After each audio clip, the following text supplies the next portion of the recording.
فجر اور مغرب کے بعد آپ اس دعا کو 10 مرتبہ پڑھنا شروع کر دیں تو اللہ رب العالمین اس دعا کی برکت سے آپ کو ہر طرح کے شیاطین کے شر سے بھی محفوظ رکھیں گے اور فرشتوں کے ذریعے آپ کی حفاظت بھی کریں گے۔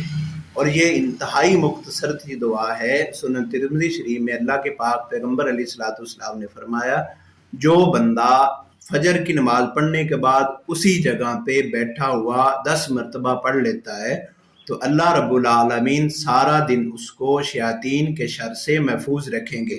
اور یہ بھی سنن ترمذی شریف میں ہے، اللہ کے پاک پیغمبر علیہ الصلوۃ والسلام نے فرمایا، جو بندہ مغرب کے بعد یہ دعا 10 مرتبہ نماز پڑھ لے، اسی حالت پہ بیٹھا ہوا پڑھ لیتا ہے تو اللہ رب العالمین اس کو ہر طرح کے شیاطین کے شر سے محفوظ رکھے گا اور اپنے فرشتوں کے ذریعے اس کی مدد کرے گا۔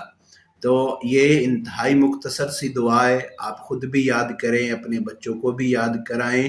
انشاءاللہ اس کے فائدے آپ نے حدیث میں سے سن لیے ہیں، یہ دعا یاد کر لیں۔ لا الہ الا اللہ وحدہ لا شریک لہ لہ الملک و لہ الحمد ویحیی ویمیت وہو علی کل شیء قدیر۔ لا الہ الا اللہ وحدہ لا شریک لہ لہ الملک و لہ الحمد یحیی ویمیت وہو علی کل شیء قدیر۔